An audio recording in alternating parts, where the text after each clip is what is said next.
Down entry নেন, down ডিরেকশনে, opening এ নিয়ে নেন, ডাউন ডিরেকশনে।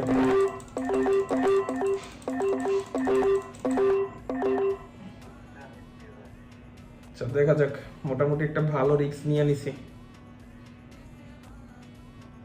এন্ট্রি নিছেন সবাই, ডাউন ডিরেকশনে নিছেন?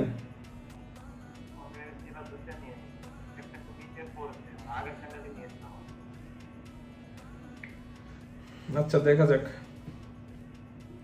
এখানে ডাউনে নেওয়ার রিজন হয়েছে আমাদের প্রিভিয়াস যে মার্কেটটা উপরের যে রেজিস্ট্যান্স লেভেল ওইটা ব্রেক করে আসছে, রেজিস্ট্যান্স লেভেল ব্রেক করে আসছে, যার কারণে আমরা এখান থেকে ডাউনে নিচ্ছি। তাছাড়া আগে দেখা যাইতেছে পরবর্তী দুইটা রেড ক্যান্ডেল হয়েছে, এখান থেকে আমরা কনফার্ম হয়েছি যে মার্কেটে সেলার আসছে।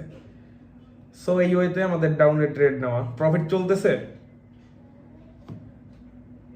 এটা প্রফিট হইলে কয়টা প্রফিট হবে আমাদের? ব্যাক টু ব্যাক এটা প্রফিট হইলে 3টা প্রফিট, 3 2 1 বুম, এন্ড এটাও প্রফিট। ব্যাক টু ব্যাক 3টা ক্যান্ডেল প্রফিট আমাদের। সবাই ফিডব্যাক শেয়ার করেন।